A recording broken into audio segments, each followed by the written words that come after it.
Modern और minimalist office में carpeted फर्श और फ्लोरेसेंट सीलिंग लाइट्स के साथ एक विशाल जगह है। दोनों एक साथ भोजन कर रहे हैं और एक कटोरे से नूडल्स खा रहे हैं।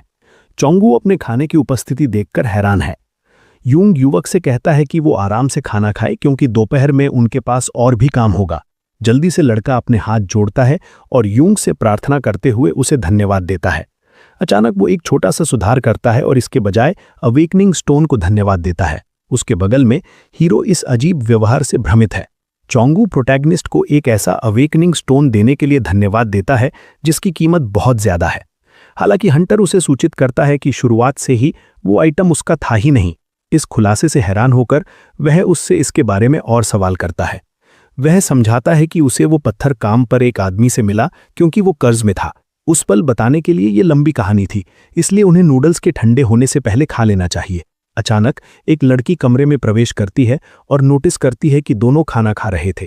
उसके बगल में लाल बालों वाली एक महिला उन्हें मर्सिनरी ग्रुप शुरू करने पर बधाई देती है। उसी क्षण हंटर जेनेसिस गिल्ड की कांग जायन को पहचानता है।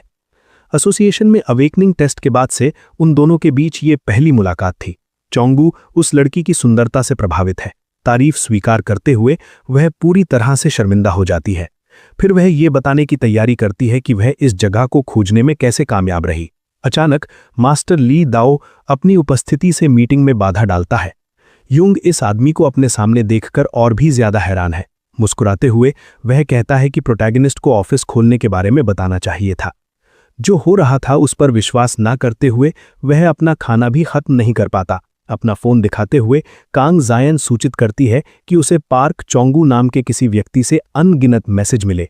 बातचीत में उसने अपना परिचय दिया और मर्सिनरी ग्रुप के लिए सपोर्ट मांगा। लड़का नर्वस हो जाता है और कहता है कि वह सिर्फ संगठन को प्रचार करने की कोशिश कर रहा था।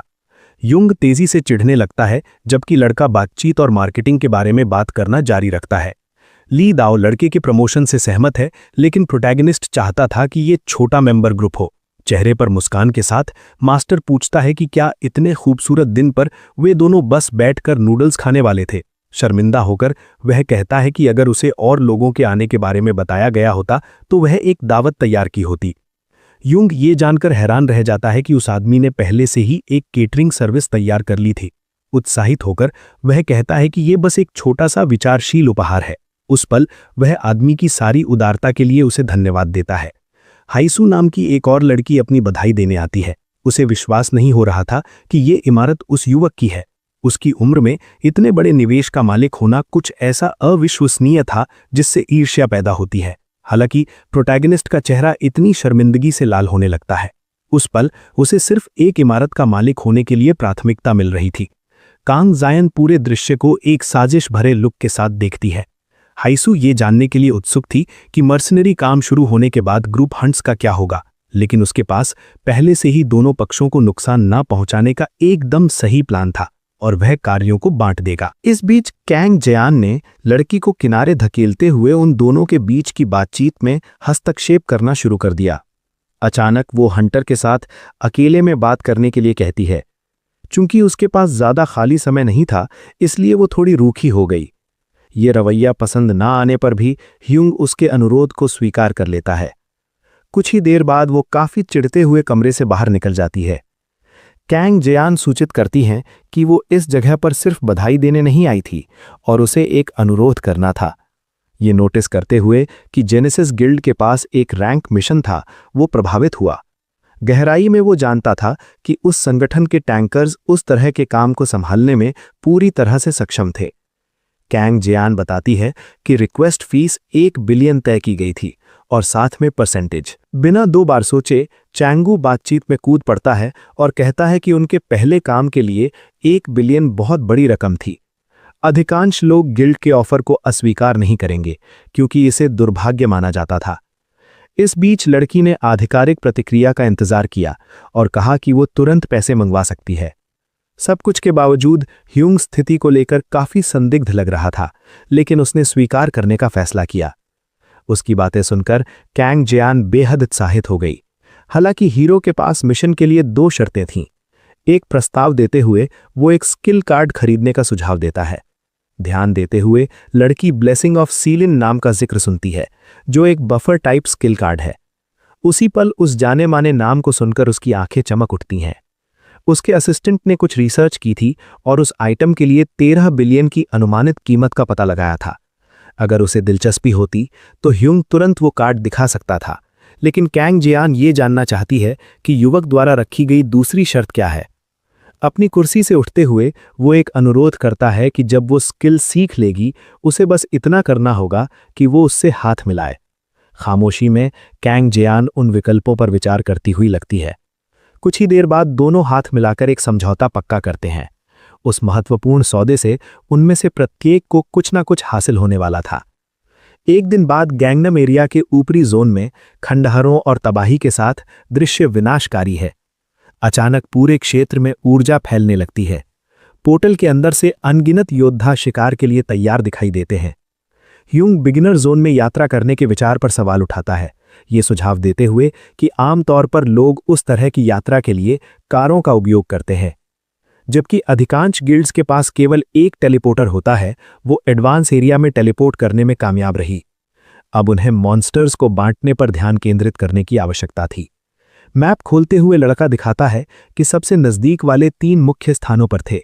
समस्या ये थी कि उनमें से 2 एक दूसरे के बहुत करीब थे और बाकी बहुत दूर थे।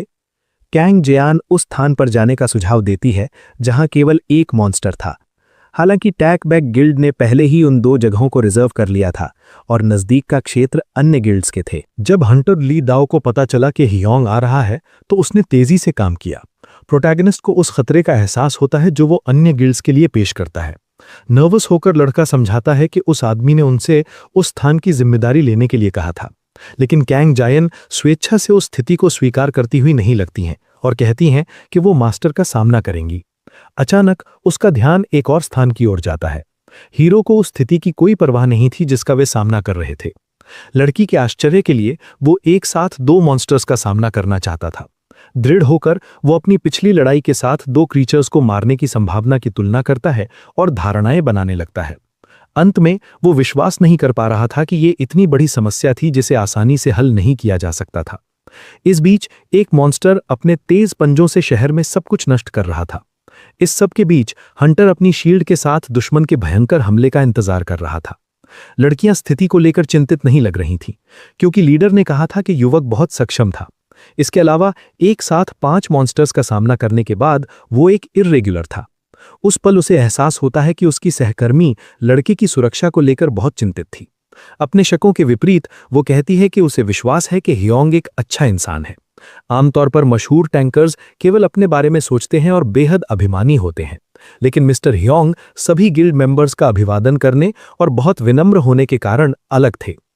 कैंग जायन अभी भी लड़की की बातों से आश्वस्त नहीं लगती हैं। अचानक वो सभी को तैयार होने के लिए एक कॉल का जवाब देती है। जब सिग्नल दिया जाएगा तो वे हमले शुरू कर देंगे। इस बीच ह्योंग मॉन्स्टर को कमजोर करने के लिए अपनी सभी स्किल्स का उपयोग कर रहा था। वो हर जगह दौड़ रहा था, लेकिन वे दोनों बेहद मजबूत थे। अचानक एक प्रहार उसके शरीर पर लगने की कोशिश करता है, लेकिन वो चकमा देने में कामयाब हो जाता है। उस पल उसे एहसास होता है कि वो कॉपी की गई स्किल्स या कैंग पांगहो से प्राप्त स्किल्स का उपयोग नहीं कर सकता था, लेकिन उसके पास समस्याओं के बारे में सोचने का पर्याप्त समय नहीं था और वो उस क्रीचर से भागने लगा। उसे पहले से ही इसके एक कठिन लड़ाई होने की उम्मीद थी, लेकिन 2 मॉन्स्टर्स से निपटना बहुत अधिक लग रहा था। अपनी शील्ड उठाते हुए वो तैयारी करने लगता है। अचानक वो अपनी सारी शक्ति का आह्वान करता है, तबाही के बीच ऊर्जा छोड़ता है। यह हमला करने के लिए एकदम सही बूस्ट था। गिल्ड के अन्य सदस्य अपनी छिपने की जगहों से बाहर आने लगते हैं। दूर से वे हैरान होकर यह नजारा देखते हैं। चेहरे से पसीना बहते हुए ह्योंग उन समस्याओं पर विचार करता है जिनका उसे सामना करना पड़ता अगर उसने योयोंग्स रिंग नहीं ली होती। चांगू पूरी तरह से निराश हो जाता अगर उसे पता चल पा कि उसका मुख्य उद्देश्य उसकी उंगलियों के बीच मौजूद वो आइटम था। यह अंगूठी एचपी रीजनरेशन, बढ़ी हुई डिफेंस और अन्य एट्रीब्यूट्स के मामले में महत्वपूर्ण बोनस प्रदान करती है। यह तथ्य कि ये एचपी को 10,000 तक बढ़ा देती है अविश्वसनीय था। साथ ही ज़ॉम्बीज की तुलना में प्रति सेकंड 1000 एचपी को रीजनरेट करती है। हर जगह बिखरी हुई जंग लगी कारों के साथ शहर में तबाही पूरी तरह से फैल चुकी थी। मेंबर्स ने रिवॉर्ड्स कलेक्ट किए और ध्यान से उस क्षेत्र का निरीक्षण किया। कुछ ही देर बाद कैंग जायन सूचित करती है कि डिपॉजिट रिक्वेस्ट पूरी हो गई है। अपने फोन का उपयोग करते हुए ह्योंग डिपॉजिट कंफर्म करता है और पूछता है कि क्या सब कुछ खत्म हो गया है। चेहरे पर मुस्कान के साथ वो लड़की काम के दौरान मदद के लिए उसे धन्यवाद देती है। अब प्रोटैगनिस्ट जेनेसिस गिल्ड का पहला मिशन पूरा करने के बाद थोड़ा और अमीर होकर जा सकता था। विभिन्न आकारों के गिल्ड से काम या कॉन्ट्रैक्ट्स में मदद करने के कई अनुरोध आने लगे। टैंकर्स की कमी के कारण कुछ मिशनों को पूरा करने में कठिनाई हुई होगी। इसके अलावा अधिकांश रैंक्ड डी टैंकर्स उस क्षेत्र में हंट करते थे जो आमतौर पर बड़े गिल्ड्स द्वारा स्पॉन्सर्ड होते थे।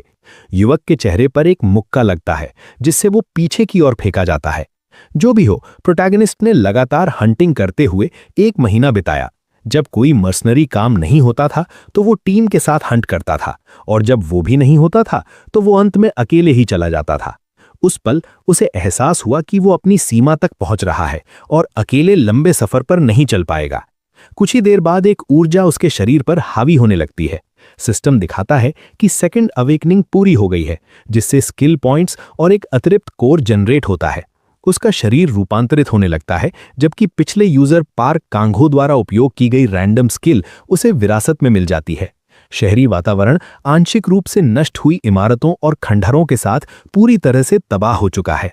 सिस्टम स्किल्स की विशेषताओं और सुधारों को हाईलाइट करता है, जैसे कि बढ़ी हुई दक्षता और कम हुआ कूलडाउन समय। अभी के लिए सेकंड अवेकनिंग के साथ प्रोटैगनिस्ट की जीवन शक्ति और ताकत दोनों बढ़ गई थीं। एक प्रोटीन बार खाते हुए वो सोचता है कि अपनी स्किल्स को बेहतर बनाने के लिए पॉइंट्स को कैसे बांटा जाए। सिस्टम को नेविगेट करते हुए वो ये चेक करने की कोशिश करता है कि क्या थर्ड अवेकनिंग के बराबर होगा। स्किल्स के अलावा उसे शक होने लगता है कि अन्य चीजें भी बदल गई हैं। सावधानी से वो सभी नई जानकारियों को ऑब्जर्व करता है। यूनिक स्किल कॉम्बिनेशन लेवल 1 ने एक नई स्किल बनाने के लिए 2 सामान्य स्किल्स को मिला दिया। उस पल उसे एहसास होता है कि वो फंक्शन वास्तव में कितना अविश्वसनीय था। उसी क्षण वो 2 पूरी तरह से अलग लेकिन पूरक स्किल्स को मिलाने की कोशिश करता है। उसकी आंखें चमक उठती हैं जब उसे एहसास होता है कि वो लाइटनिंग फ्लैश को माउंटेन स्प्लिटर के साथ मिला सकता है। प्रोटीन बार का स्वाद लेते हुए वो निष्कर्ष निकालता है कि वो अनगिनत स्किल्स बना सकता है। हालांकि ज्यादा हंगामा करने की कोई जरूरत नहीं थी और उसने सावधानी से बदलावों को ऑब्जर्व करने का फैसला किया। अगले फीचर ने उसे शारीरिक संपर्क के बिना स्किल्स को कॉपी करने की अनुमति दी। उस पल उसे वो हैंड शेक याद आता है जो वो कांग जयॉन को उसकी स्किल कॉपी करने के लिए देने वाला था। इस तरह अब शारीरिक संपर्क के लिए किसी और को परेशान करने की जरूरत नहीं होगी। अगर सेकेंड अवेकनिंग ने उसे इतनी भारी मात्रा में शक्ति दे दी है तो वो सोचता है कि थर्ड के साथ क्या बदलाव होंगे। अब वो उस स्किल को चेक करने के लिए तैयार था जिसके बारे में वो सबसे ज्यादा उत्सुक था। वैल्करी समन स्किल मैक्सिमम लेवल पर कास्टर के शुद्ध गुणों के आधार पर एक वैल्करी को बुलाती है। ये वो स्किल थी जो उसे पार्क कांघो से विरासत में मिली थी। अचानक वो नोटिस करता है कि उसके सामने कुछ अजीब हो रहा है। यस और नो शब्दों के साथ एक वैल्करी को समन करने का विकल्प दिखाई देता है। दृढ़ होकर ह्योंग कहता है कि वो इस तरह के ऑफर को किसी भी कीमत पर ठुकरा नहीं सकता। कुछ ही देर में नीली रोशनी की किरणें हवा में घूमने लगती हैं। योद्धा के सामने एक पोर्टल खुलने लगता है। भ्रमित होकर वो अपनी आंखों के सामने होने वाली किसी भी चीज को समझने में असमर्थ लगता है। रोशनी की किरणों से मिलकर एक खूबसूरत महिला की आकृति बनने लगती है। ऊर्जा इतनी तीव्र है कि वो बमुश्किल पूरे दृश्य को देख पाता है। कुछ ही समय में वैल्करी पूरी तरह से बन जाती है और उसे अपना लॉर्ड यानी मालिक कहकर बुलाती है। उस क्षमता से प्रभावित होकर ह्योंग अवाक रह जाता है, ये नहीं जानता कि कैसे रिएक्ट करे। सिस्टम को देखते हुए वो सच में हैरान लगता है कि अभी क्या हुआ। जानकारी के अनुसार वो वैल्करी के लिए एक नाम चुन सकता था। हालांकि वैल्करी स्टेटस विंडो बिना स्किल्स और इक्विपमेंट के थोड़ी अजीब थी। महिला समझाती है कि उसके लॉर्ड को खाली स्लॉट्स को इक्विप करने के लिए जिम्मेदार होना चाहिए। अगर वो उसे गियर से लैस करता है तो ये सीधे उस पर लागू होगा। हालांकि ये अजीब था, वो समझने लगती है कि क्या करने की आवश्यकता है। कुछ ही देर में सब स्पेस को एक्टिवेट करने पर एक पोर्टल खुलता है। ह्योंग अपना सिर लाल ऊर्जा में डालता है और मूल्यवान आइटम्स की खोज शुरू करता है। इस बीच वैल्करी नए निर्देशों के साथ अपने मास्टर की वापसी का इंतजार करती है। दृश्य अभी भी ढहे हुई इमारतों और खाली सड़कों के साथ क्षय की ओर बढ़ रहा है। इस पल वैल्करी पहले से कहीं बेहतर रूप से नए कवच के साथ सुसज्जित थी। भले ही उपकरण उसकी पसंद के नहीं थे, हीरो ने उससे थोड़ी समझ की उम्मीद की। सिस्टम को नेविगेट करते हुए वो उन आइटम्स को देखता है जो अभी भी खाली थे। जल्द ही वो अपने अधीनस्थ के लिए नए जूते जोड़ता है। हालांकि वो समझाता है कि महिलाओं के लिए डिजाइन किए गए उपकरण के बहुत सारे टुकड़े नहीं थे। एक बार फिर वो बदलावों को ऑब्जर्व करने के लिए सिस्टम को चेक करता है। नाम फील्ड अभी भी खाली था और वो इस बात पर विचार करता है कि इसे कैसे भरा जाए। अचानक वो वैल्करी से पूछने का फैसला करता है कि उसका असली नाम क्या था। लड़की जवाब देती है कि उसके पिछले मास्टर पाक कैंग हो उसे पाक जी योंग कहते थे। हालांकि ये योद्धा को पसंद नहीं था क्योंकि वो अधिक कोरियाई साउंडिंग नामों को प्राथमिकता देता था। नोट: पाक जी योंग पहले से ही एक कोरियाई नाम है, लेकिन शायद उसे कोई और नाम चाहिए था। वैल्करी समझाती है कि उसे दिया गया नाम उसके पूर्व मास्टर की छोटी बहन के समान था। उस पल ह्यूंग को मिलने वाली जानकारी से वो हैरान रह जाता है। जाहिर तौर पर उसे पाक कैंग हो की छोटी बहन के बारे में कोई जानकारी नहीं थी। एक दूर के अतीत से जुड़ी कुछ यादें उसके दिमाग में उभरने लगती हैं। उसे उस आदमी का आखिरी अनुरोध याद आता है जब उसने लड़के से उसके परिवार को खोजने की भीख मांगी थी। एक फोटो सौंपते हुए उसने परिवार के सदस्यों की देखभाल करने के लिए कहा था यदि वे अभी भी जीवित थे। उस वादे को किसी भी परिस्थिति में तोड़ा नहीं जा सकता था क्योंकि मृत्यु में भी उसे माफ नहीं किया जाएगा। उस समय तक सूरज पहले ही गायब हो चुका था और आसमान बादलों से भरा हुआ था। नियमों के अनुसार यदि पिछला नाम असहज था तो उसे एक नया नाम मिलना चाहिए। ह्यूंग आसान उच्चारण के कारण उसका नाम सारा रखने का सुझाव देता है। चेहरे पर मुस्कान के साथ वैल्करी कहती है कि मास्टर द्वारा चुना गया कोई भी नाम बहुत अच्छा होगा। अब ह्यूंग ये जानना चाहता था कि क्या उसे हर बार लड़ते समय उसे आदेश देने चाहिए या वो अपने दम पर कार्य करने में सक्षम होगी। मास्टर द्वारा दिए गए आदेश कठिन लड़ाइयों में प्राथमिकता दी जाएगी, लेकिन वो स्थिति के अनुसार प्रतिक्रिया नहीं दे सकती थी। आंखों में जिज्ञासा के साथ वो पूछता है कि पाक कैंग हो ने कौन सी फाइटिंग स्टाइल चुनी थी। जब वो अपने पिछले मास्टर के साथ थी तो वैल्करी एक फ्रंटलाइन डिफेंडर के रूप में काम करती थी। तुरंत लड़का अपने सामने मैप खोलने के लिए कहता है। सभी लोकेशंस को देखते हुए वो सोचता है कि क्या उन दोनों को एक टेस्ट के रूप में एक मॉन्स्टर का शिकार करना चाहिए। इस बीच वो क्रीचर शांति से शहर में घूम रहा था। अप्रत्याशित रूप से एक योद्धा उसके सामने प्रकट होता है, लड़ाई के लिए तैयार। चूंकि वो पाक कैंग हो से अलग था, इसलिए उसे डिफेंस के बजाय अमले के दौरान सहायता की जरूरत होगी। हवा में तैरते हुए वो अपने मास्टर के आदेशों को सुनती है और अपने हथियार को चार्ज करती है। सैरा सभी खतरों को जानती थी, ये समझते हुए कि अगर वो लड़ाई के दौरान मर गई तो उसे रीस्टोर किया जा सकता है। जमीन से वो वैल्करी को अधिक से अधिक डैमेज देने पर ध्यान केंद्रित करने का आदेश देता है। अचानक वो क्रीचर लड़ाई की तैयारी करते हुए एक चीख निकालता है। इस बीच प्रोटैगनिस्ट जमीन पर ही रहता है, अपनी शील्ड से खुद को बचाता है। वैल्करी को स्पष्ट निर्देश देते हुए वो कमांड सुनने पर लाइटनिंग फ्लैश से प्रहार करने के लिए कहता है। उस पल सैरा किसी भी प्रकार के आदेश को पूरी तरह से समझती हुई प्रतीत होती है। मॉन्स्टर को पास आते हुए महसूस करके ह्यूंग अपनी शील्ड को मूव करता है। एक छलांग से वो लाइटनिंग फ्लैश एबिलिटी को एक्टिवेट करता है। अचानक उसका शरीर उस विशाल क्रीचर के पीछे दिखाई देता है। दृढ़ निश्चय के साथ वो माउंटेन स्प्लिटर एबिलिटी का उपयोग करता है। इसे स्थिति के लिए अधिक उपयुक्त मानता है। कोर और अंगूठी यानी रिंग से एफिशिएंसी बूस्ट के विकल्प अब कुल 100% से अधिक हो गए थे। लड़ाई के दौरान उसे एहसास होता है कि अब उसे इतनी देर तक एग्रो को रोक कर रखने की आवश्यकता नहीं थी। अब वो एक शील्ड के साथ हमला करने का फैसला करता है।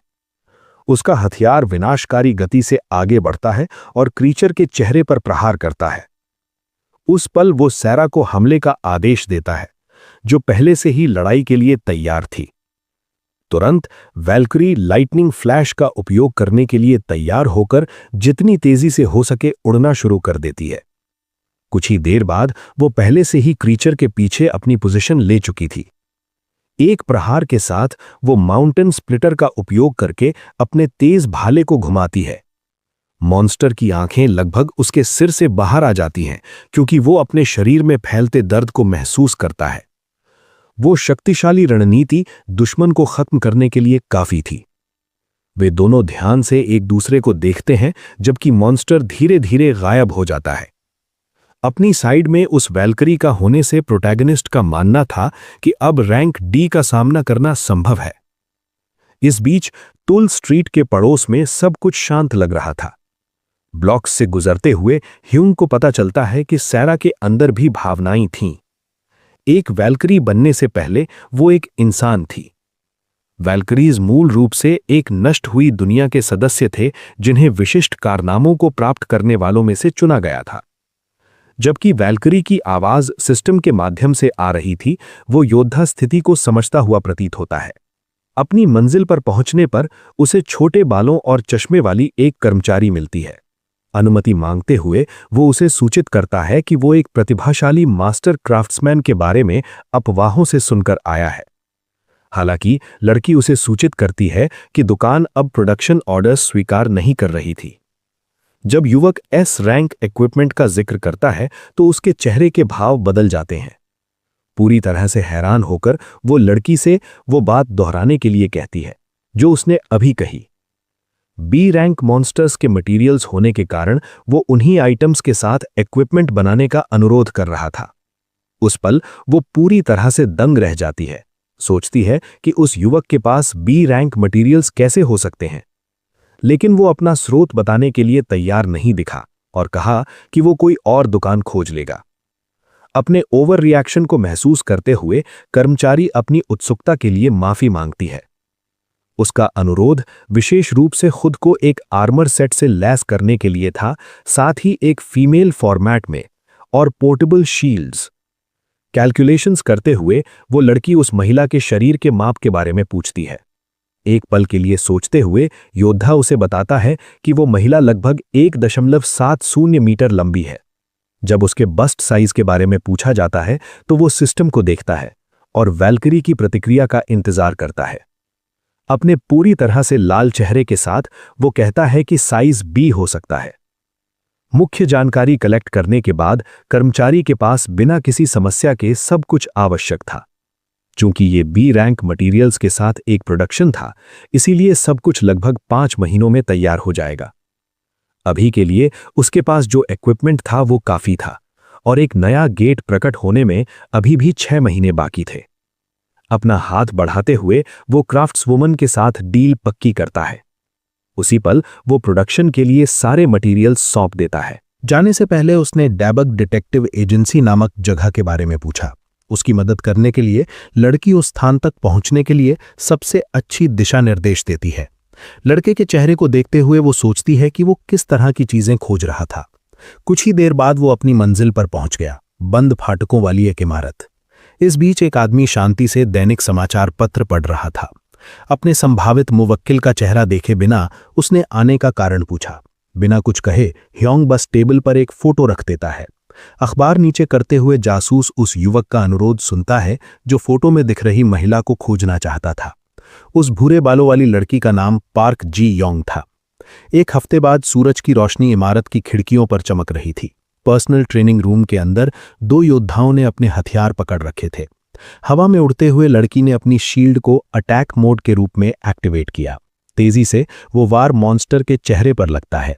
सारा सूचित करती है कि ये उसके मास्टर के लिए हमला करने का एकदम सही अवसर था। उसी पल वो लाइटनिंग फ्लैश एबिलिटी की शक्ति का उपयोग करते हुए दौड़ना शुरू करता है। माउंटेन स्प्लिटर स्ट्राइक के साथ वो उस क्रीचर को गंभीर चोटें पहुंचाने में सक्षम होता है। उसकी खुशी के लिए नोटिफिकेशन उसे सूचित करता है कि मिशन पूरा हो गया है। हंटिंग का कुल समय 8 घंटे 20 मिनट तक चला। हालांकि वो जानता था कि इतना समय पर्याप्त नहीं होगा। ट्रेनिंग शुरू करते समय उन्होंने 10 घंटे से अधिक समय बिताया था, जो एक बड़ी प्रगति को दर्शाता है। लेकिन ह्योंग जानता था कि पार्क कांग हो सिर्फ 1 घंटे में 10 क्लास सी मॉन्स्टर्स को हराने में सक्षम था। सारा अपने मास्टर के लिए डरती थी, कहते हुए कि उसे इतना अधीर नहीं होना चाहिए। एक ऑब्जर्वेशन के रूप में वो उसे सूचित करती है कि मास्टर एबिलिटीज के कॉम्बिनेशन के माध्यम से लगातार मजबूत हो रहे थे। उसी पल वो सिस्टम को चेक करता है और नई वॉर मास्टर एबिलिटी देखता है। ये परफेक्ट डिफेंडर और परफेक्ट अटैकर को मिलाकर बनाई गई नई स्किल थी। इसे 1 सप्ताह तक टेस्ट करने के बाद उसने पाया कि कंबाइंड एबिलिटीज या तो एक नई स्किल के रूप में पुनर्जन्म लेती हैं या फ्यूज हो जाती हैं। कंधे उचकाते हुए वो सारा को आन्ह्यानदोंग में एक गेट के अचानक खुलने के बारे में सूचित करता है। प्राथमिकता हंटिंग के समय को यथासंभव कम करना होगी ताकि आगे आने वाली चीजों की तैयारी की जा सके। मास्टर के आदेश सुनकर वैल्करी सब कुछ पूरी तरह से समझ जाती है। कुछ ही देर बाद वो जासूस एजेंसी से जांग तावू की एक कॉल का जवाब देता है। उसी पल वो फिट आदमी इमारत के सामने था और उसे लड़के से बात करने की जरूरत थी। अपनी पीठ मोड़ते हुए वो मीटिंग के पीछे की तात्कालिकता को समझने की कोशिश करता है। दोनों कॉफी पीते हुए बात करने के लिए मिलते हैं। जांग ताबू उन डाकू अवेकनर्स का जिक्र करता है जो खतरनाक रेड जोन में बस गए थे। इनमें से अधिकतर डाकू फर्स्ट अवेकनर्स थे जिन्होंने आम लोगों को गुलाम बनाने के लिए पकड़ लिया था। हालांकि प्रोटैगनिस्ट को उस लड़की के साथ कनेक्शन समझ नहीं आया। उस आदमी की राय में पाक जियोंग और उसका परिवार उन डाकुओं के गुलाम के रूप में रह रहे हो सकते हैं। हियोंग इस खुलासे से पूरी तरह से हैरान रह जाता है और शक के पीछे का कारण समझने की कोशिश करता है। जांग तावू सूचित करता है कि लड़की का परिवार हाल ही में समानडोंग में रहा था, जिसे अब रेड जोन का हिस्सा माना जाता था। फिर भी इनमें से किसी की भी पूर्ण निश्चितता के साथ पुष्टि नहीं की जा सकती थी। कल जासूस के मुखबिर ने बताया कि समानडोंग में डाकुओं का एक समूह छिपा हुआ था। हालांकि उसके पास सटीक लोकेशन नहीं थी, लेकिन उसे यकीन था कि उसे जल्द ही जानकारी मिल जाएगी। इसके अलावा वो पूरे क्षेत्र में जांच जारी रखने की योजना बना रहा था। उस पल वो हियोंग को परिवार की तस्वीर सौंपता है। उसकी नजरें अनायास ही पाक जियोंग के चेहरे की ओर जाती हैं। इस बीच शहर पर रात छा रही थी। अपने घर पहुंचकर प्रोटैगनिस्ट अपने छोटे भाई बहनों को ढूंढता है। बच्चों के चेहरे देखकर वो तुरंत खुश हो गया। ये सुनकर कि वे पूरी दोपहर पढ़ाई कर रहे थे, उसने कहा कि वे एक इनाम के हकदार हैं। इसी बीच एक महिला उन्हें सूचित करती है कि वो रात का खाना तैयार कर रही हैं। चेहरे पर मुस्कान के साथ उसने कहा कि वे इसे जल्द से जल्द परोसेंगे। हियोंग महिला द्वारा तैयार किए गए भोजन की मात्रा से प्रभावित था। कुछ ही देर बाद वो अंचोल से उस नई नैनी भी बारे में पूछता है जिसे उन्होंने काम पर रखा था। खाना खाते समय लड़के ने कहा कि उसे वो कर्मचारी बहुत पसंद है, क्योंकि जब से वो आई है उसके द्वारा बनाए गए स्वादिष्ट भोजन के साथ साथ घर हमेशा साफ रहा है। युनजोंग कहती है कि नैनी उन दोनों के साथ खेलती भी है और उनकी पढ़ाई में मदद करती है। प्रभावित होकर हीरो को नैनी के इन सभी कामों के बारे में कोई अंदाजा नहीं था। कुछ ही देर बाद वो उन्हें सूचित करती है कि अब जाने और अपने घर लौटने का समय हो गया है। जाने से पहले वो आखिरी अनुरोध लेने की पेशकश करती है और उत्सुकता से इंतजार करती है। हियोंग ध्यान से उस लड़की को देखता है और उसे सिर से पैर तक एनालाइज करता है। आमने सामने दोनों पूरी तरह से खामोश रहते हैं। वो मिस जी का आखिरी दिन था, इसलिए प्रोटैगनिस्ट पूछता है कि क्या वो अपना कॉन्ट्रैक्ट बढ़ाना चाहेगी। हल्की सी मुस्कान के साथ वो कहती है कि वो एक नियमित कर्मचारी के रूप में काम करना पसंद करेगी। उसकी बातें सुनकर वो बहुत उत्साहित हो जाता है और प्रस्ताव को स्वीकार करने का फैसला करता है। एसोसिएशन का प्रेसिडेंट उस नैनी को काम पर रखने के लिए जिम्मेदार था जो उम्मीद से छोटी थी। लड़की समझाती है कि उसके परिवार की स्थिति बहुत अच्छी नहीं थी, इसलिए उसने बच्चों के साथ काम करने का फैसला किया। आजकल एक अच्छी नौकरी ढूंढना बेहद मुश्किल था। इसके अलावा मिस जी के पास उस तरह की नौकरी को स्वीकार करने के व्यक्तिगत कारण थे। ये सुनकर हीरो उसके असली इरादों को नहीं समझ पाता, लेकिन लड़की कुछ भी जवाब नहीं देती है। वो बस एक कोमल सी मुस्कान देती है। वह उसे बताती है कि मॉल की वह कर्मचारी जिसने बॉस के भाई बहनों की देखभाल की थी, वह उसकी बड़ी बहन है। भ्रमित होकर लड़का इस खुलासे पर विश्वास नहीं कर पाता। अचानक लड़की उस दिन दी गई सुरक्षा के लिए उसे धन्यवाद देने लगती है, क्योंकि उसके परिवार में केवल उसकी माँ और बहन है। अब ह्यूंग को नैनी के इरादे समझ में आने लगे थे। 2 सप्ताह पहले उसे उस कंपनी से कॉल आया जहां वह काम करती थी और उसे एहसास हुआ कि यह उसी युवक का नाम है। इसीलिए वह पूरी स्थिति को समझा पाई और बॉस से संपर्क कर पाई।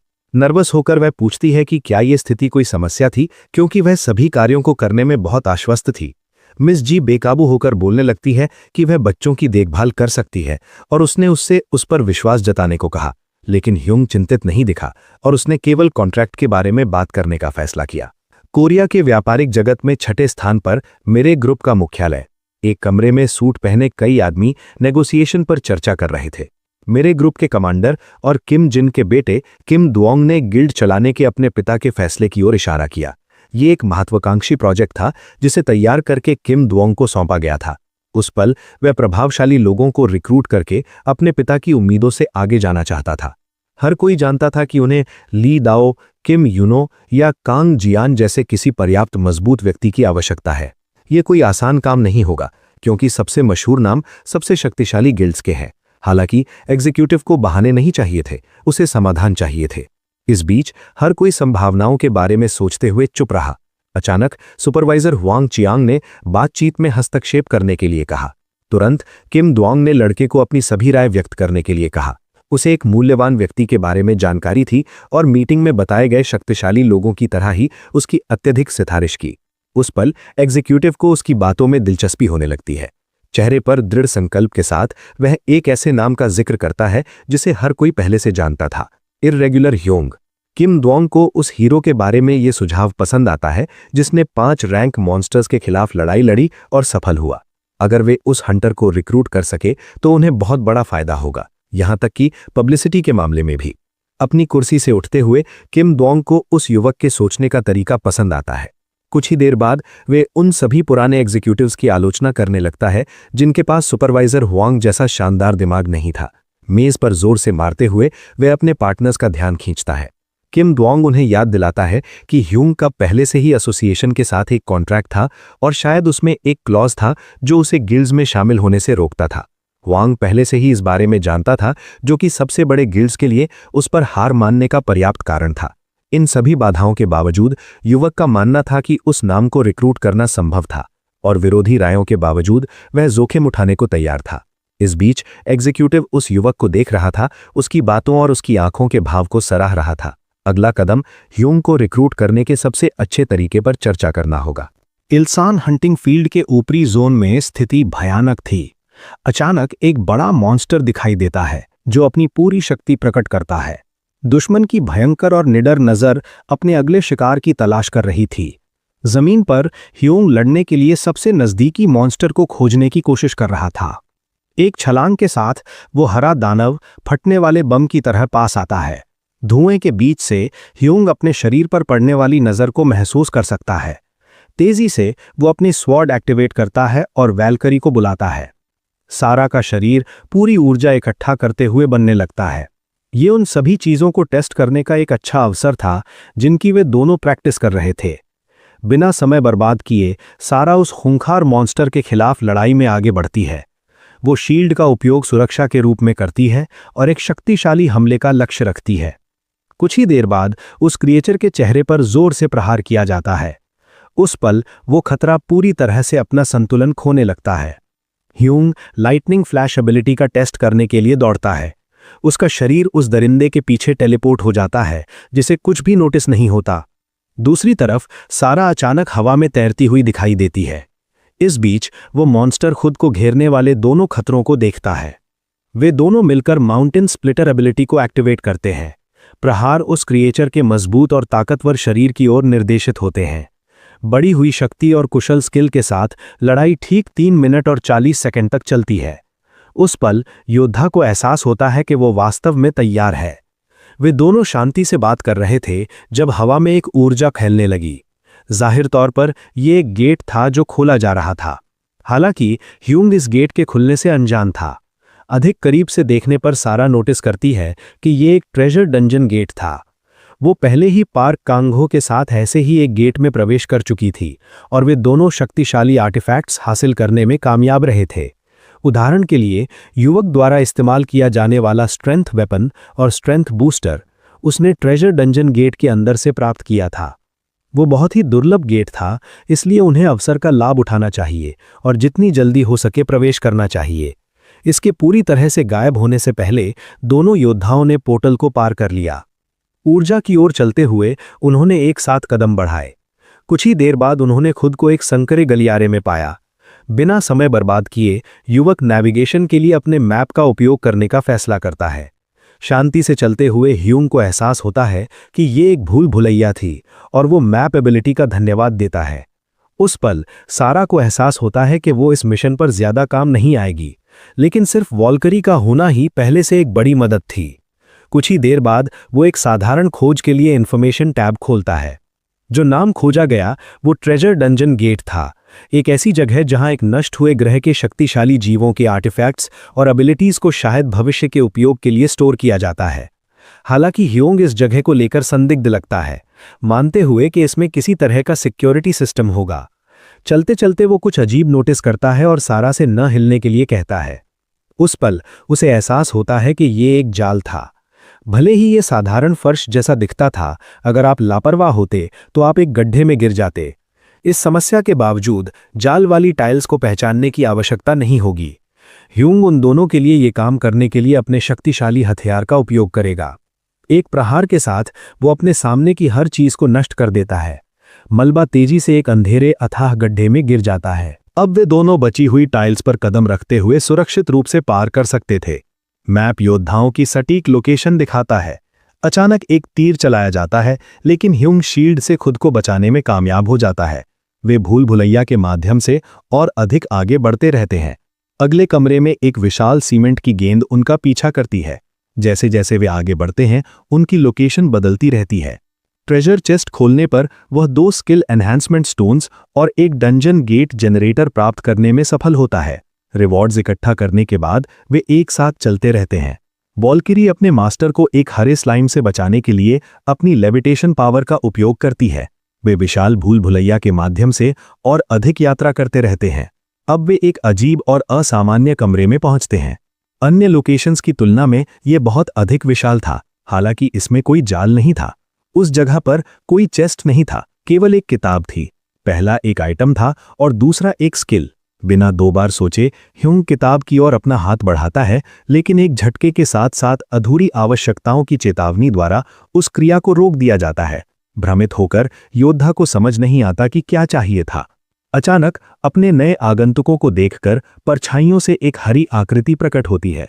उन दोनों की नजर उस आवाज की ओर जाती है जो उनसे बात करने की कोशिश कर रही थी। वह गोल्डन गॉब्लिन जेड था, जिसने एक परिचित चेहरे को पहचानना शुरू कर दिया था। हैरान होकर सारा को एहसास होता है कि वह उस गॉब्लिन को पहले से जानती है। जेड बताता है कि वॉल्किरी पिछली यात्रा के दौरान एक पिछले यूजर के साथ थी।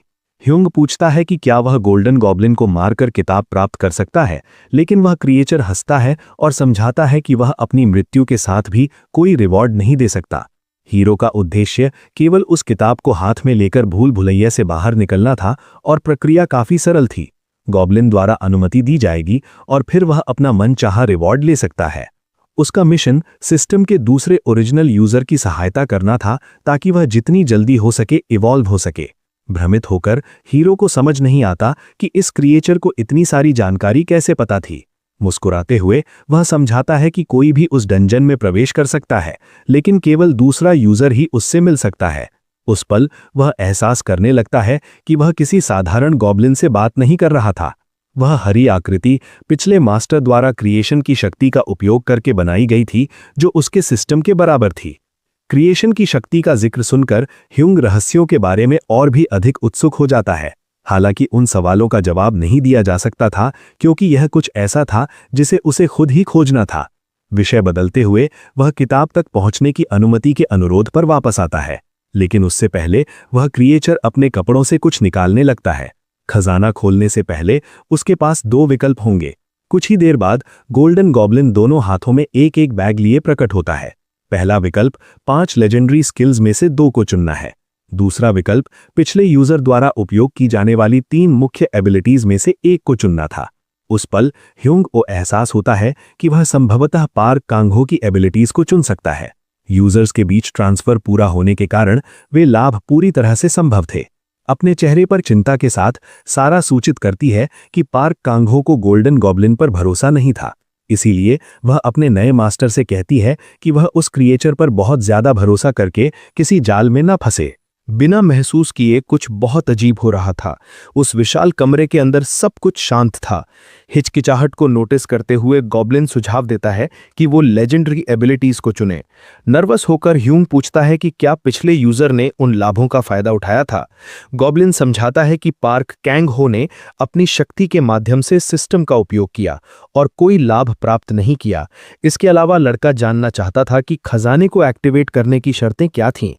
ट्रेजर डंगन गेट को एक्टिवेट करने की शर्त है सिस्टम के दूसरे ओरिजिनल यूजर की सेकंड अवेकनिंग। उस पल वो कैलकुलेट करता है कि किटल ने इसके बारे में कभी कुछ क्यों नहीं बताया, क्योंकि वो सेकंड अवेकनिंग से पहले ही मर गया था।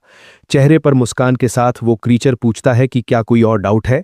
अब वो उस युवक से अपनी पसंद चुनने के लिए कहता है। एक तरफ 2 लेजेंडरी एबिलिटीज और दूसरी तरफ पाक कैंग हो की पिछली एबिलिटीज में से एक। लेकिन लड़का बिना किसी और डिलिब्रेशन के इस बात को लेकर आश्वस्त था कि उसे क्या चाहिए। अंत में उसने दृढ़ता से पिछले यूजर की एबिलिटीज वाले बैग की ओर इशारा किया। फिर भी गॉब्लिन उस फैसले से कंफ्यूज है क्योंकि वो चाहता था कि वो दूसरा बैग चुने। उसके लिए पार्क कैंग हो की एबिलिटीज में से एक पहले से ही दूसरे ऑप्शन की तुलना में बहुत अधिक महत्वपूर्ण थी। इन सब के बावजूद गॉब्लिन को उसकी पसंद के बारे में कोई बड़ी प्रॉब्लम नहीं थी। अब वो एबिलिटीज की लिस्ट दिखा सकता था। कुछ ही देर बाद एनर्जी से भरी किताब के पन्ने पलटने लगते हैं। सिस्टम खोलते समय ह्यूंग अपनी चॉइस से कंफ्यूज लगता है। Ability descent of the giant body transformation से रिलेटेड थी, जिसके लिए एक क्रिस्टल रिकॉर्ड की रिक्वायरमेंट थी। रिसर्च के माध्यम से उसे पता चलता है कि वो आकार और शक्ति में ग्रो कर सकता है और एक मॉन्स्टर के स्ट्रेंथ लेवल तक पहुंच सकता है। अप्रोप्रिएट क्रिस्टल रिकॉर्ड्स के साथ 8 लोगों को एनहांस किया जा सकता था। किसी क्रीचर के बराबर बनने के लिए उन सभी का पूरी तरह से ट्रस्टवर्दी होना जरूरी था। इस तरह टीम अपने विशाल आकार के कारण मॉन्स्टर को डिस्ट्रॉय करने में एबल होगी। बिना खुशी दिखाए लड़के को रियलाइज होता है कि उसने कुछ बहुत यूजफुल अक्वायर कर लिया है। अपनी पीठ मोड़ते हुए वो नोटिस करता है कि हर जगह एक एनर्जी अपीयर हो रही है। बिना टाइम वेस्ट किए दोनों पोर्टल को क्रॉस करते हैं और गॉब्लिन को गुड बाय कहते हैं। उनके जाते समय क्रीचर ने विश की कि वो युवक लगातार और अधिक ग्रो करता रहे। पर्याप्त रूप से ग्रो करने के बाद एक दिन वो क्रिएशन की पावर को जानने के लिए रेडी होगा और राइट टाइम आने पर वो एक कंप्लीट पर्सन बन जाएगा। इस बीच पूरे शहर में रात छा जाती है। ह्यूंग और उसके भाई बहन शांति से नैनी द्वारा प्रिपेयर किया गया मील खाते हैं।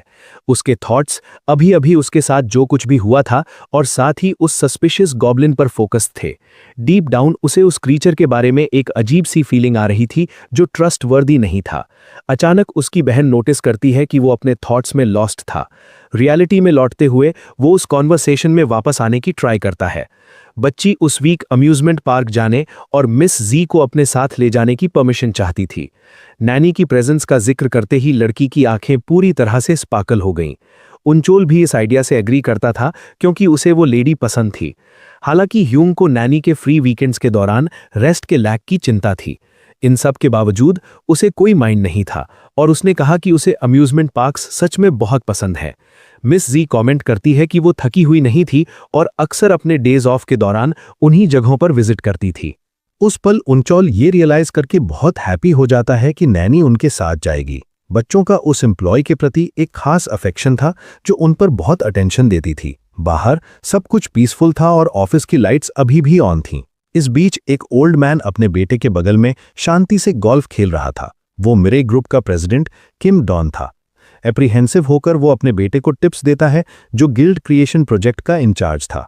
कुछ ही देर बाद वो गोल्फ बॉल को हिट करता है। हालांकि वो ऑब्जेक्ट सीधा जाता है और होल तक नहीं पहुंचता है। काफी लेट होने के बावजूद लड़के को अपने पिता से किसी तरह की हेल्प की नीड थी। सस्पिशियस होकर उसे बिलीव नहीं था कि उसका बेटा अपने प्लान्स में लॉस्ट था। एग्जीक्यूटिव एक्सप्लेन करता है कि जिस पर्सन को वो रिक्रूट करने की ट्राई कर रहा था वो एसोसिएशन से बिलोंग करता था। वो आदमी अपना गेम कंटिन्यू करता है, ये रियलाइज करते हुए कि उसका बेटा एक इर्रेगुलर को रिक्रूट करने की प्लानिंग कर रहा था। किम डॉन कहता है कि रेकलेसली आगे बढ़ने के बजाय कैपेबिलिटीज को केयरफुली असेस करना और हेल्प मांगना अधिक वाइजर है। ह्यूंग को रिक्रूट करने में सबसे बड़ा ऑब्स्टिकल एसोसिएशन के साथ उसका कॉन्ट्रैक्ट था। उस पल ओल्ड मैन को रियलाइज होता है कि लंच के लिए प्रेसिडेंट से मिलना नेसेसरी होगा। गोल्फ क्लब को रेज करते हुए वो अपने बेटे को थ्रेटन करता है और कहता है कि उसे मिशन में फेल ना होने के लिए जो भी नेसेसरी हो वो मस्ट करना चाहिए। अगर ऐसा होता है तो उसे इमीडिएटली अपनी पोजीशन से स्टेप डाउन कर देना चाहिए। सुजैम्स वर्ल्ड एरिया में बच्चे और अडल्ट्स राइड्स को एंजॉय करते हुए प्रतीत होते हैं। मिस जी यूनजोंग और उनचोल का हाथ पकड़कर वॉक करती है। उनके बगल में ह्यूंग भी फन में ज्वाइन करने के लिए अपीयर होता है। उसका छोटा भाई अम्यूजमेंट पार्क की राइड्स को एंजॉय करने के चांस को लेकर बहुत एक्साइटेड लग रहा है। क्यूरियस होकर नैनी पूछती है कि वो सबसे पहले किस अट्रैक्शन पर विजिट करना चाहेगा। एक्साइटमेंट से स्पार्कल करती आंखों के साथ वो कहता है कि उन्हें पहले रोलर कोस्टर पर जाना चाहिए। इस बीच लड़की पार्क के हर पार्ट को अटेंटिवली ऑब्जर्व करती रहती है। एक मोमेंट के लिए सोचते हुए वो रिप्लाई करती है कि वो वाइकिंग शिप राइड पर जाना चाहेगी। फाइनली मिस जी टर्न होकर पूछती है कि ह्यूंग किस राइड पर जाना चाहेगा। क्या आंसर देना है ये ना जानते हुए वो ऑलमोस्ट इमीडिएटली बस जायरो ड्रॉप बोल देता है। उस पल उनचॉल अपने बड़े भाई के साथ जायरो ड्रॉप की राइड के लिए रोलर कोस्टर गिव अप कर देता है। हालांकि उन्हें वरी करने की नीड नहीं थी, क्योंकि वे सभी राइड्स पर जाएंगे जिन पर वे जाना चाहते थे। ये सुनकर वो बॉय पूरे दिन को एंजॉय करने की पॉसिबिलिटी से बहुत हैप्पी हो जाता है। वरीड होकर नैनी पूछती है कि क्या हंटर खुद पर बहुत ज्यादा जोर तो नहीं डाल रहा था, लेकिन वो जानता था कि वो एक लॉन्ग टाइम से अपने सिबलिंग से दूर था, केवल अपने वर्क पर फोकस्ड था और वो इस सिचुएशन से हैप्पी था। अचानक उन दोनों ने सूट पहने कुछ आदमियों को आते हुए देखा। क्या हो रहा है ये ना समझते हुए ह्यूंग के चेहरे पर कंफ्यूजन के भाव दिखाई देते हैं। इतने सारे बॉडीगार्ड्स की मौजूदगी किसी वीआईपी पर्सन के होने का संकेत थी। तुरंत मिस जी उस व्यक्ति को ध्यान से देखने लगती है और उसे पहचान लेती है। वो शिनसुंग ग्रुप का सबसे बड़ा बेटा ली बियॉन होन था। अब ह्यूंग को समझ आता है कि वो व्यक्ति कितना इंपॉर्टेंट था। तभी उसे रियलाइज होने लगता है कि वो चेहरा जाना पहचाना था। ये वो आदमी था जो फ्यूचर में कोरिया को पूरी तरह से हिलाकर रख देगा। इस बीच वो जायंट बियर टारगेट के बारे में इंफॉर्मेशन रिसीव कर रहा था। उसका मिशन पार्क में एंटर करना और टारगेट उसके बेटे और 5 बॉडीगार्ड्स को एलिमिनेट करना था। जबकि लोग नॉर्मली बिहेव कर रहे थे, उस बियर ने सस्पिशियस न दिखने और पॉसिबल थ्रेट्स को ऑब्जर्व करने की कोशिश की। ह्यूंग 2 अडल्ट्स और 2 बच्चों के लिए 4 टिकट्स खरीदने के लिए दौड़ता है। पार्क बहुत ही विशाल था, जिसमें मैसिव राइड्स और बहुत ही शानदार तरीके से डिजाइन किए गए अट्रैक्शंस थे। रोलर कोस्टर पर बच्चे एब्सोल्यूट ब्लास्ट कर रहे थे। इस बीच बड़े डर से भरे हुए थे और रिलैक्स नहीं कर पा रहे थे। अगली राइड वाइकिंग शिप थी, जो एक जाइगेंटिक और फन स्ट्रक्चर था। एक बार फिर बच्चों को राइड बहुत पसंद आ रही थी। वे हर अट्रैक्शन को एंजॉय कर रहे थे। उस पल ह्यूंग को लगा जैसे उसकी सारी एनर्जी पूरी तरह से ड्रेन हो रही थी। अब वे अगले अट्रैक्शन की ओर जा रहे थे, जो कुछ बिल्कुल डिफरेंट था, जैसे कि एक एलिवेटर राइड। युनजोंग और उनचोल उस दिन जो कुछ भी हो रहा था उससे बहुत खुश थे और इसे हाइड नहीं कर पा रहे थे। लेकिन बड़े उन राइड से सफर कर रहे थे और हर चीज से डरे हुए लग रहे थे। लोग पार्क को एंजॉय करते रहे और हर डायरेक्शन में घूम रहे थे। उन्होंने कुछ डिलीशियस खाने और टूर कंटिन्यू करने के लिए एक ब्रेक लेने का डिसीजन लिया। चिकन और चुरोस बहुत ही डिलीशियस लग रहे थे और वे खाने के लिए ईगर थे। मिस जी ने वो खाना ऑर्डर किया जो वो जानती थीं कि उन दोनों को बहुत पसंद है। इस बीच बड़े भाई ने थोड़ा रेस्ट करने की कोशिश की, क्योंकि वो एक्सट्रीमली टायर्ड था। कुछ ही देर बाद वो उन बॉडीगार्ड्स की एब्सेंस को नोटिस करता है जो उन इंपॉर्टेंट लोगों को प्रोटेक्ट कर रहे थे। वो आदमी उस बच्चे के बगल में न्यूज़पेपर पढ़ने के लिए एक बेंच पर बैठ जाता है, जो बच्चा सराउंडिंग्स को लेकर क्यूरियस लग रहा था। जाहिर तौर पर उसका पिता लड़के पर कोई अटेंशन नहीं दे रहा था। यूंग इरिटेट हो जाता है, ये रियलाइज करते हुए कि बॉडीगार्ड्स ठीक उसके बगल में थे, जिससे सिचुएशन थोड़ी अनकंफर्टेबल हो गई थी। अचानक वो कुछ अजीब नोटिस करता है और हवा में एक टेंशन सेंस करने लगता है। कंफ्यूज्ड होकर वो और क्लोजली ऑब्जर्व करने के लिए अपना सिर घुमाता है। उनचोल उसके सामने एक स्वादिष्ट चूरो को एंजॉय कर रहा था। एक फूड कोर्ट में बिना किसी अपैरेंट थ्रेट के सब कुछ शांत लग रहा था। बियर और कैट के डिस्गाइज का अब उपयोग नहीं किया जा रहा था। एक बिल्डिंग के टॉप से 2 लोग बाइनोक्यूलर्स से सब कुछ देख रहे थे। वे जानना चाहते थे कि क्या इन्वेस्टिगेशन सही तरीके से की गई थी। उस पल उन्होंने नोटिस किया कि टारगेट के बगल में बैठा पर्सन इर्रेगुलर ह्यूंग था, लेकिन जाहिर तौर पर उसका पार्टनर उस पावर के अवेयर नहीं था जो उस हंटर के पास थी। यह वास्तव में एक अनएक्सपेक्टेड वेरिएबल था जो उनके सभी प्लान्स को डिसरप्ट कर सकता था। फिर भी उसका टारगेट से कोई रिलेशन नहीं लग रहा था। उसका पार्टनर पूछता है कि क्या उन्हें प्लान्स चेंज करने चाहिए या ऑपरेशन में कुछ भी ऑल्टर करना चाहिए। इन सब के बावजूद कुछ भी अंडू नहीं किया जा सकता था, लेकिन उन्हें किसी भी थ्रेट के लिए प्रिपेयर्ड रहना चाहिए। क्विकली येलो और ब्लू पर अटेंशन देने के साथ इन्फॉर्मेशन पास की जाती है और ग्रीन को बॉडीगार्ड्स के साथ छोड़ दिया जाता है। एंड में ब्लैक और पर्पल बिना किसी और प्रॉब्लम के टारगेट को एलिमिनेट करने के लिए रिस्पॉन्सिबल होंगे। उनचोल अपने खाने से बहुत खुश लग रहा था, क्योंकि लड़के को चिकन खाना बहुत पसंद था। अचानक वो अपने बगल में कुछ अजीब नोटिस करता है। वो एक लोनली बॉय था, शायद उसी की उम्र का। वो लड़का एक टेबल पर पूरी तरह से अकेला और बिना फ्रेंड्स के बैठा था। उनचोल कुछ रिएक्शन के वेट में उस लड़के को देखने लगता है। कुछ ही देर बाद वो लड़का साइलेंटली उसकी नज़र का जवाब देता है। क्विकली वो अपना हाथ बढ़ाता है और कुछ चिकन ऑफर करता है, कहते हुए कि ये वास्तव में बहुत क्रिस्पी है। नॉर्मली वो इसे अकेले ही खाता, लेकिन वो शेयर करने को विलिंग था। सस्पिशियस होकर वो लड़का चिकन एक्सेप्ट करने में रिलक्टेंट लगता है। एक पॉसिबल थ्रेट को सेंस करते हुए बॉडीगार्ड्स कॉन्वर्सेशन में इंटरफियर करते हैं। एक वार्निंग के साथ वो आदमी इन्फॉर्म करता है कि यंग मास्टर को खाना देना या उनसे बात करना भी फॉरबिडन था। एम्बैरेस्ड होकर बच्चा इस इंट्रूजन के लिए अपोलोजाइज करता है। ये नोटिस करते हुए कि बॉडीगार्ड्स उसके भाई को डांट रहे थे, ह्यूंग टेबल से खड़ा हो जाता है। इम्पेशेंट होकर उसे बिलीव नहीं हो रहा था कि सूट पहने उन आदमियों में बच्चों को डराने की ऑडेसिटी थी। हालांकि उनमें से एक को आदमी द्वारा यूज की गई टोन पसंद नहीं आई, जो थोड़ी इनफॉर्मल लग रही थी। क्विकली एग्जीक्यूटिव बॉडीगार्ड को यह समझने के लिए कहता है कि ये एक नॉर्मल सिचुएशन थी। ली ब्योन हुन अपना इंट्रोडक्शन देता है और अपनी सिक्योरिटी टीम के लिए अपोलोजाइज करता है। ह्यूंग उसे ग्रीट करता है, ये रियलाइज करते हुए कि वो अवेकेंड का पार्ट नहीं था। अपने बेटे को कॉल करते हुए वो सांगवू से उन लोगों को हेलो कहने के लिए कहता है। अपने पिता के ऑर्डर को ओबे करते हुए लड़का रिस्पेक्टफुली बाव करता है। उनचोल मास्टर से पूछता है कि क्या वो लड़का उनके साथ बैठकर कुछ चिकन खा सकता है। एक स्लाइट स्माइल के साथ वो आदमी तुरंत उस ऑफर को एक्सेप्ट कर लेता है। उस पल ह्यूंग को रियलाइज होता है कि हर कोई बहुत ही फ्रेंडली लग रहा था। बच्चे नैनी के साथ टेबल पर बैठते हैं और खाना शेयर करने लगते हैं। दूसरी ओर ली ब्योन हुन कहता है कि उसके बेटे की डाइट बैलेंस्ड थी और वो अक्सर जंक फूड नहीं खा सकता था। महीने में एक बार वो लड़के के लिए खाना पकाने के लिए सीधे यूनाइटेड स्टेट्स और चीन से शेफ्स को आमंत्रित करता था। ये रियलाइज करते हुए कि वे लोग कितने अमीर और शक्तिशाली थे, हीरो बस एक हल्की सी मुस्कान देता है। वो अपना ड्रिंक थूक देता है जब उसे एहसास होता है कि उस आदमी को लगा कि मिस जी उसकी पत्नी थी और बच्चे उसके बच्चे थे। कुछ ही देर बाद वो इस कंफ्यूजन को दूर करते हुए समझाता है कि वे बस उसके छोटे भाई बहन थे। इसके अलावा लंबे बालों वाली महिला घर के लिए काम पर रखी गई बस एक नैनी थी। कंफ्यूज्ड होकर एग्जीक्यूटिव को विश्वास नहीं हो रहा था कि वो आदमी नैनी के साथ अम्यूजमेंट पार्क गया था, लेकिन जब वो सुनता है कि उसके भाई बहनों को वो महिला बहुत पसंद है तो वो सिचुएशन को समझ जाता है। ली ब्योन हुन की मुस्कान थोड़ी परेशान करने वाली और अजीब है। ये रियलाइज करते हुए कि देर हो रही थी, वो अपने बेटे को जाने के लिए बुलाता है। लड़का खाने और अपने नए दोस्तों को एंजॉय करता हुआ लग रहा था। उनचोल लड़के से दोबारा मिलने के लिए कहता है ताकि वे एक साथ खेल सकें। अलविदा कहते हुए वो दोबारा मिलने की बात पर सहमत होकर अपने पिता के पीछे पीछे एग्जिट की ओर जाता है। इस बीच क्रिमिनल्स टारगेट्स के हर मूव को देख रहे थे। उस पल उसके पिता नोटिस करते हैं कि लड़का बहुत उदास था। उत्सुक होकर वो पूछता है कि क्या स्कूल में लड़के का कोई दोस्त नहीं था। एक उदास भाव के साथ वो कहता है कि उसे यकीन नहीं था कि उसके दोस्त असली थे या नहीं, क्योंकि वो शिनसुन ग्रुप का पोता था। उसके पिता उसकी सभी रायों से असहमत होते हैं और स्कूलों में मौजूद हायरार्की के बारे में बात करते हैं। कुछ ही देर बाद वो मानता है कि फ्रेंडशिप असल में एक इल्यूजन की तरह है। अचानक काले जंपसूट और पूरी तरह से मास्क पहने एक आदमी उन दोनों की ओर आने लगता है। वो रुकता है और अपनी तेज स्वॉर्ड पकड़ता है, ये दिखाते हुए कि वो लड़ाई के लिए तैयार था। सांगवू उस सस्पेक्ट की ओर इशारा करता है और उसे अपने पिता को दिखाता है।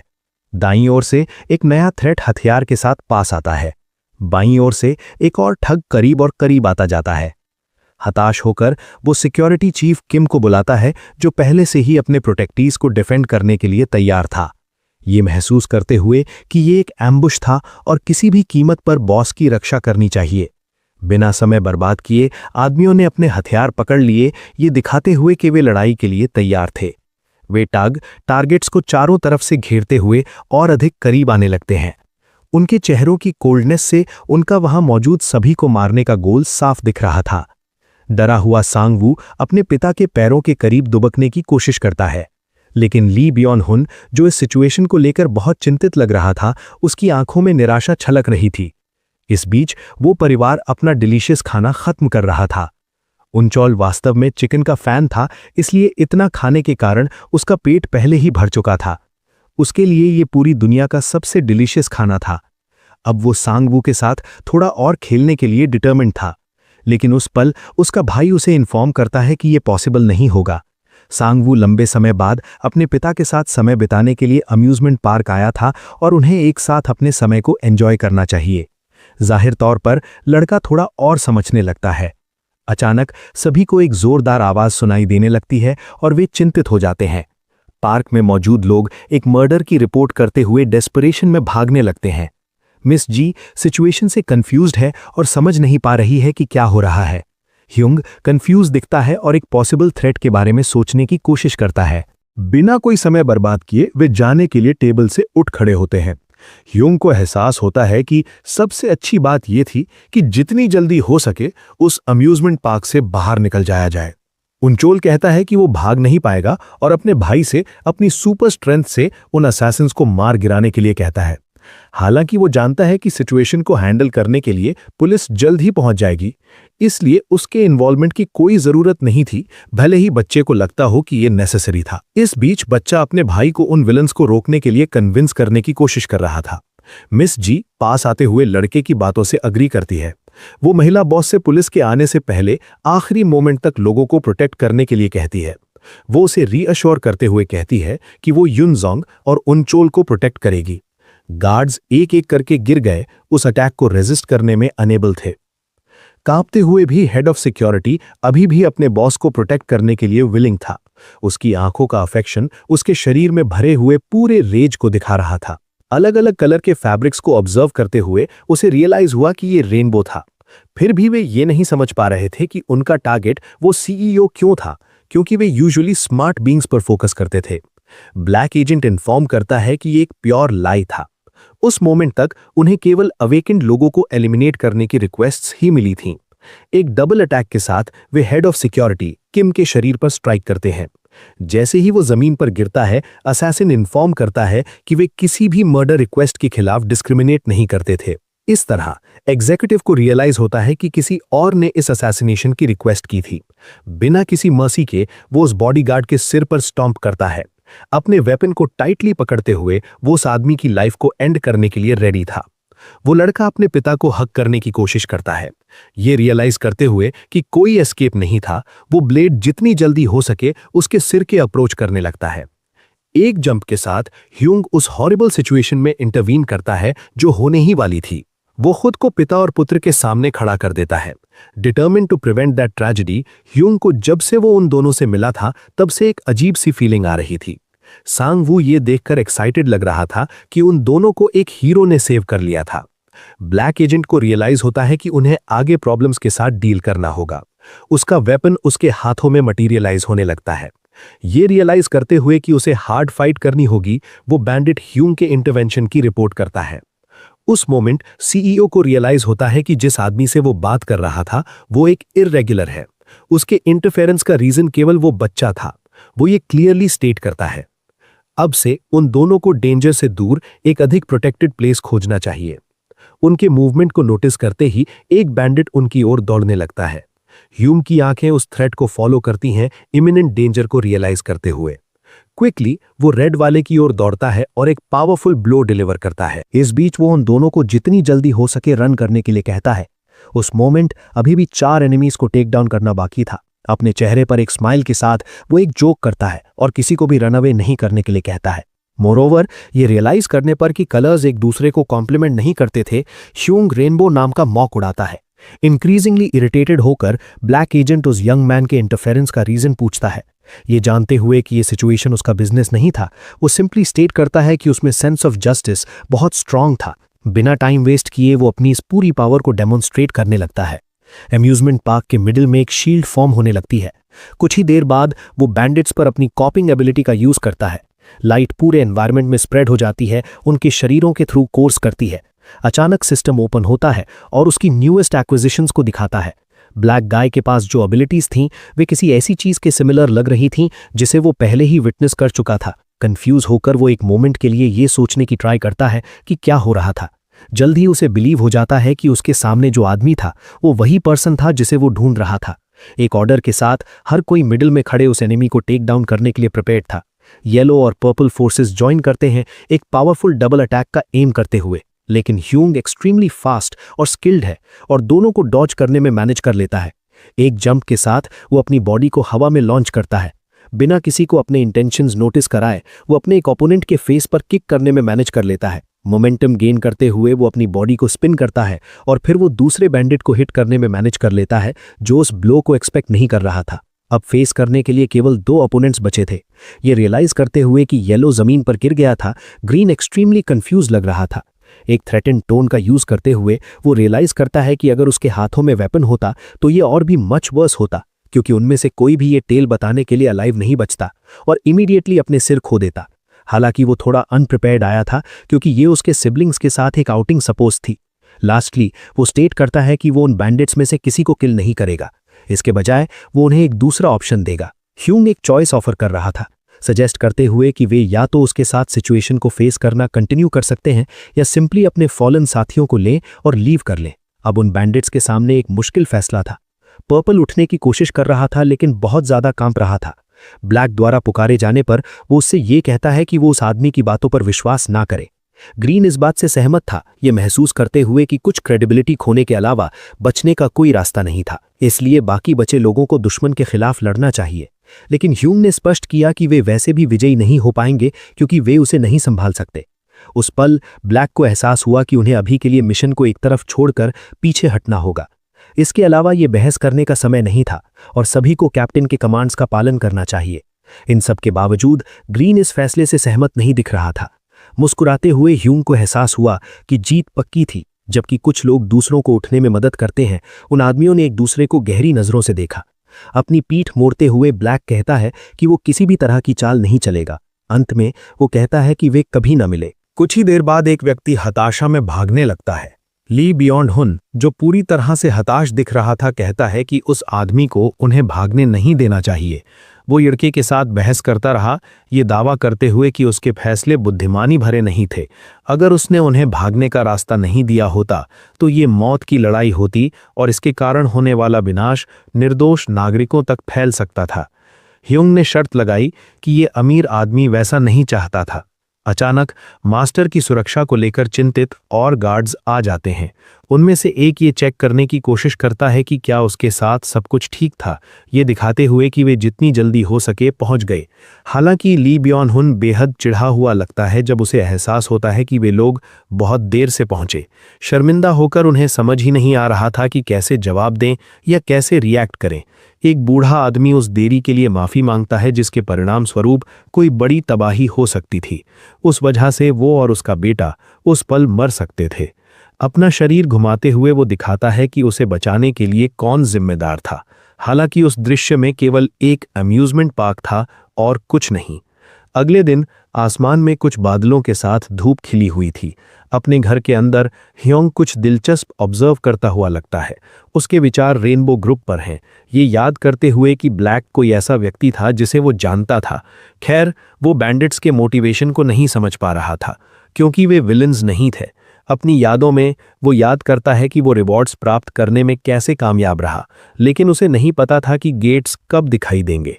इन सब के बावजूद किसी नए अपीयरेंस का कोई संकेत नहीं था। चुलमिन ह्यूंग को कॉल करता है जो तुरंत जवाब देता है। वो आदमी पूछता है कि क्या उसका दोस्त उस दिन व्यस्त था। अगर वो फ्री था तो दोनों बातें करते हुए एक साथ कुछ ड्रिंक्स पी सकते थे। कुछ ही देर बाद कई बोतलें पहले ही खाली हो चुकी थीं। आमने सामने बैठकर दोनों ने बात की और अपडेट्स शेयर किए।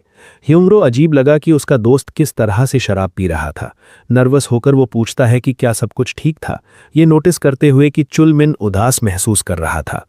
अपने शब्दों को सावधानी से चुनते हुए ऐसा लगता है कि उसे समझ नहीं आ रहा था कि वाक्य कैसे शुरू किया जाए। अचानक वो खुलासा करता है कि उसका गिल्ड किसी दूसरे गिल्ड के साथ मर्ज हो रहा था। जाहिर तौर पर नेगोशिएशंस काफ़ी लंबे समय से चल रहे थे। ज़्यादातर हंटर्स जो सेकेंड अवेकनिंग या उससे ऊपर पहुंच चुके थे, उन्हें बेहतर शर्तों के तहत फिर से काम पर रखा गया था, लेकिन उसके जैसे फर्स्ट अवेकनिंग हंटर्स के कॉन्ट्रैक्ट की शर्तें कम कर दी जाएंगी। अंत में वे कर्मचारियों की लागत को जितना संभव हो उतना कम करने की कोशिश कर रहे थे। अब कोई विकल्प न होने पर उन्होंने स्पष्ट कर दिया कि यदि वो नए उपायों को मंजूरी नहीं देता है तो कॉन्ट्रैक्ट समाप्त हो जाएगा। अब से चुलमिन एक नए गिल्ड की तलाश करते हुए टीम हंट्स पर फोकस करेगा। अपनी सारी चिड़चिड़ाहट दिखाते हुए वो कैन को कसकर कुचल देता है। उस पल उसे एहसास हुआ कि उन्होंने उसके साथ बिल्कुल कचरे जैसा व्यवहार किया। अब ह्यूंग को एहसास होता है कि ड्रिंक के लिए ये निमंत्रण वास्तव में भड़ास निकालने का एक सेशन था। चुलमिन कहता है कि उसे कुछ स्ट्रॉन्ग पीने की जरूरत थी और उसके दिमाग में जो एकमात्र व्यक्ति आया वो उसके सामने बैठा लड़का था। चेहरे पर मुस्कान के साथ ह्यूंग के भाव बदलने लगते हैं। विषय बदलते हुए वो कहता है कि उसे अब और चिंता नहीं करनी चाहिए और मर्सनरी ग्रुप में शामिल हो जाना चाहिए। चुलमिन को एहसास होता है कि उसका दोस्त उस ग्रुप का जिक्र कर रहा था जो उसने खुद बनाया था। नंबर 1 व्यक्ति जिसे वो हमेशा रिक्रूट करना चाहता था वो चुलमिन ही था, लेकिन वो दूसरे गिल्ड की वजह से रुक गया था। इस प्रस्ताव के बावजूद वो आदमी बहुत ज्यादा दिलचस्पी नहीं दिखा रहा था। उसे ये स्थिति काफी अजीब लग रही थी। आधिकारिक तौर पर वहां एक लीडर और एक वाइस लीडर था, लेकिन उसे कुछ भी अलग तरीके से करने की जरूरत नहीं थी।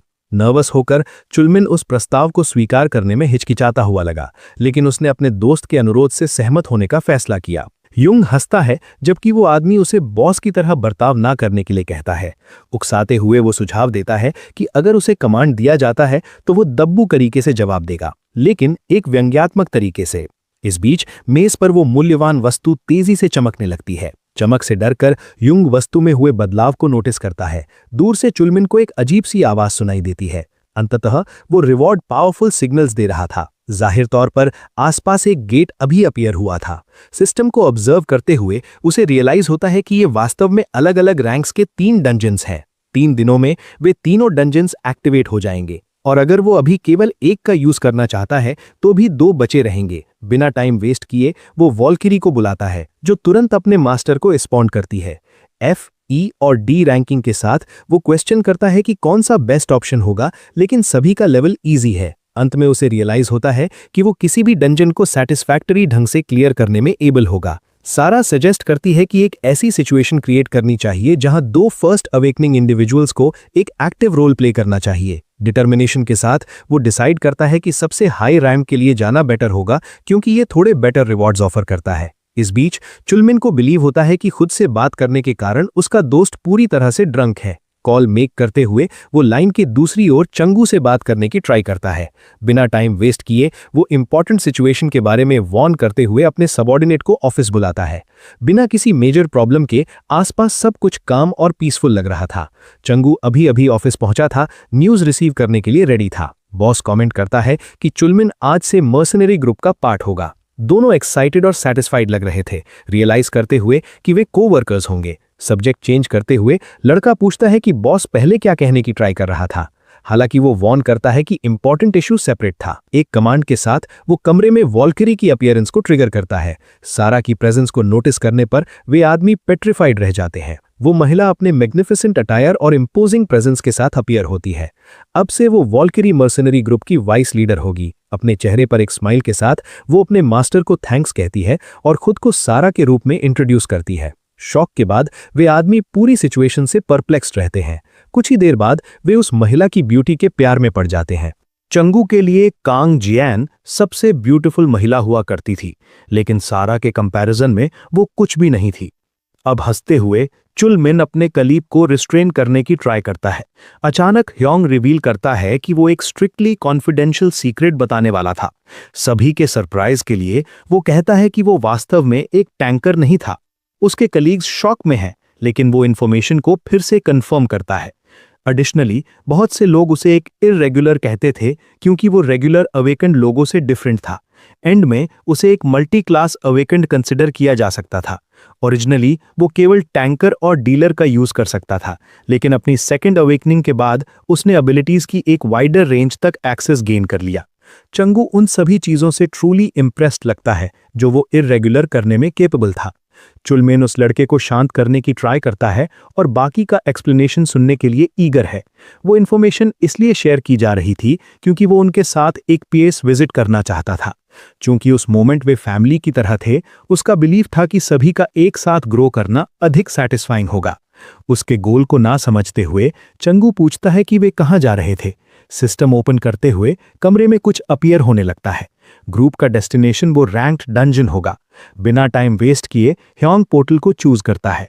पूरे कमरे में एक रेड लाइट देखी जा सकती है। डेस्परेट होकर वे दोनों जो कुछ भी हो रहा था उसे समझने में अनेबल लगते हैं। एनर्जी एनवायरनमेंट में स्प्रेड होने लगती है, जिससे एक पोर्टल क्रिएट होता है। ह्योंग एक्सप्लेन करता है कि ये एक डंजन गेट था। सबसे पहले एंटर करने वाला हीरो होगा, उसके बाद उसके 2 सबऑर्डिनेट्स होंगे। वे दोनों जो कुछ भी देख रहे थे उस पर बिलीव नहीं कर पा रहे थे और इंक्रीजिंगली कंफ्यूज्ड दिख रहे थे। डेस्परेटली उन्होंने अपने बॉस से वापस आने के लिए और चीजों को अधिक कामली एक्सप्लेन करने के लिए कहा। चुलमिन अपने फेस से पसीना बहता हुआ फील करता है और अधिक से अधिक नर्वस हो रहा है। इस बीच ह्योंग और सारा पहले ही पोर्टल को क्रॉस कर चुके हैं और डंजन में एंटर कर गए हैं। सिस्टम कंफर्म करता है कि दूसरे ओरिजिनल यूजर ने डंजन में एंटर किया है, जिसके रिजल्ट में रिवॉर्ड्स में कंसिडरेबल इंक्रीज हुई है। ये नोटिस करते हुए कि उसका मास्टर रेड ऑक्स से फेमिलियर नहीं था, वॉल्करी एक ब्रीफ एक्सप्लेनेशन शुरू करती है।